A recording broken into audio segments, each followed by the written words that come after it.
महत्त्वाची बातमी आहे की ठाणे महानगरपालिका प्रशासन, ठाणे महानगरपालिका आयुक्त आणि आता लोकल बॉडी प्रस्थापित झाल्यानुसार जानेवारीतील निवडणुका पूर्ण झाल्यानंतर फेब्रुवारीमध्ये महापौर झाले, स्थायिक उपमहापौर झाले आणि आत्ताच्या मे 15च्या महासभेमध्ये त्यांनी आश्वासन दिले की स्टँडिंग कमिटी गठीत करणं आणि स्वीकृत सदस्य घेणं, जो अधिकृत GR आहे त्याला महापालिकेच्या आयुक्तांचे अधिकार आहेत. त्यामुळे स्वीकृत सदस्यांचा विषय नाही आहे, तर विषय आहे स्टँडिंग कमिटी गठीत होणं आणि स्वीकृत सदस्य नेमणं.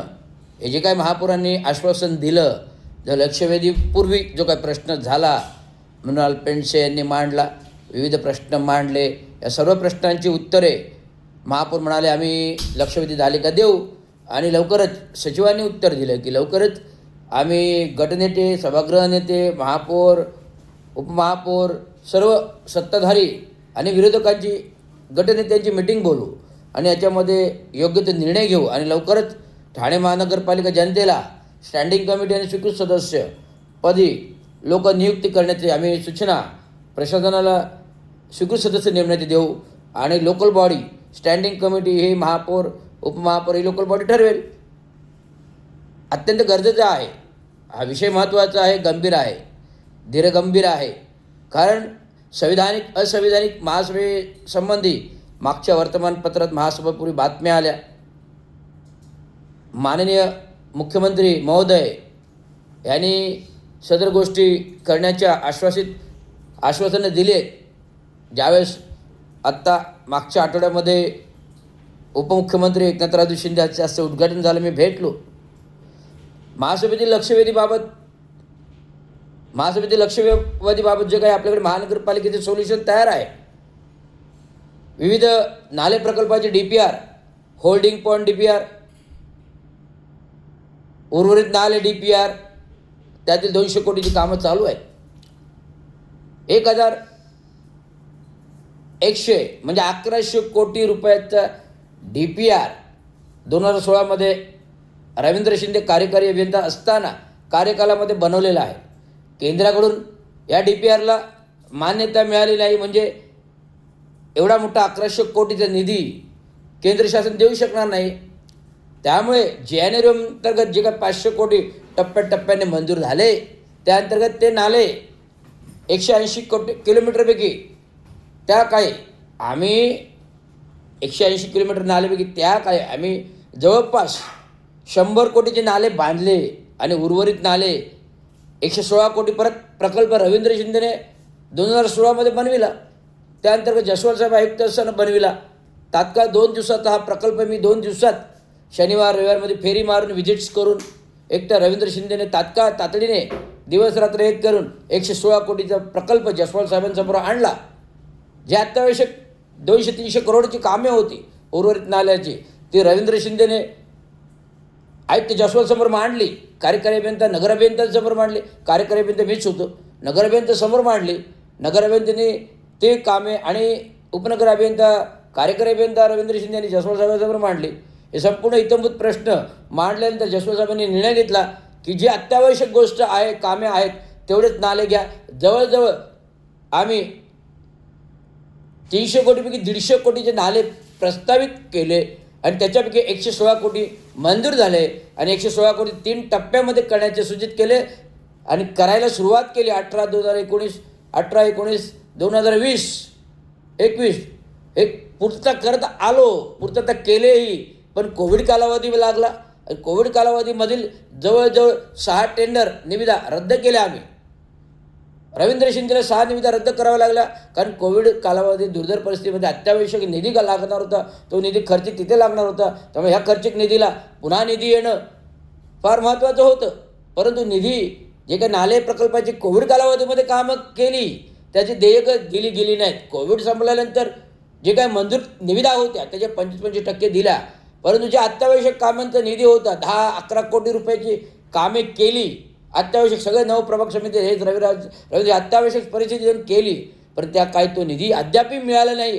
त्याचा आत्ता कुठे 200 कोटीच्या मंजूर निविदा अंतर्गत ती कामे मंजूर केली, परंतु अजून बिलं म्हणजे देयक देण्याच्या पूर्ततेवर आयुक्तांची सही व्हायची आहे. जो दिवाळीमध्ये हंगामा केला रवींद्र शिंदेने आयुक्तांच्या दरवाजापुढे आयुक्ताला नामोहर केलं, तेव्हा आयुक्त ते फाईल वाचल्यानंतर तयार झाले, नाही देणं गरजेचं आहे. कारण आमचा ठेकेदार वारला, कर्जाचा बोजा असलेला ठेकेदार अटॅकने गेला. नागपूरमध्ये पण हीच घटना घडली. कारण शासन दरबारी 1 रुपया निधी नाही आहे. कामं करताय तुम्ही विकास प्रकल्प, पण निधी कोण देणार? निधी देणं महत्त्वाचं आहे ना. नागपूरमध्ये 1 करोडचं काम केलेला युवा तरुण ठेकेदार फास घेऊन मरतो, विष पिऊन मरतो. ही दुर्धर अवस्था आहे शासन स्तरावरती. आणि महानगरपालिका स्तरावरती एक मागासवर्गीय ठेकेदार नवनाथ झाडे मरतो. प्रशासन ढिम्मासारखं करतं. जेव्हा रवींद्र शिंदे आवाज उठवतो तेव्हा कुठे हे पैसे मंजूर होतात आणि आता कुठे दिये पूर्तता लागतं. हे झालं आर्थिक घोळ. परंतु जे काही प्रश्न आहेत, 25 प्रश्न 50 पत्र, हे प्रशासनाने मला कबूल केले होते की तुम्हाला प्रत्येक विभागाचा उत्तर दिलं जाईल, काय कारवाई केली, अद्याप उत्तर नाही. म्हणून 1 जून, आता येणाऱ्या 1 जून ते 5 दरम्यान रवींद्र शिंदे अर्धनग्न उपोषणाला बसणार आहे. तयारी सर्व झालेली आहे.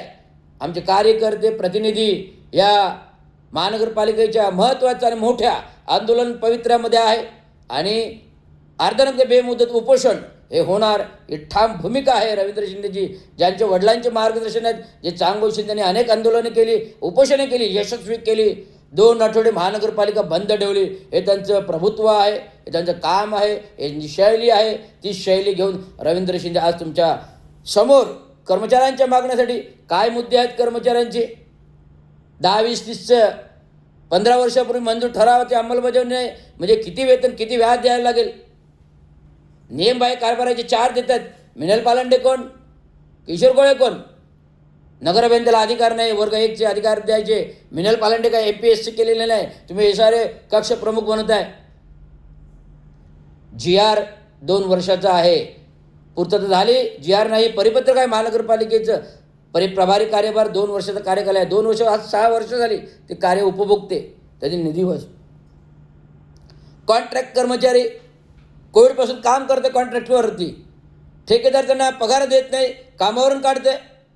आज 30 ते 35च्या घरात कॉन्ट्रॅक्ट पद्धतीचे कामगारांचं वेतन आहे.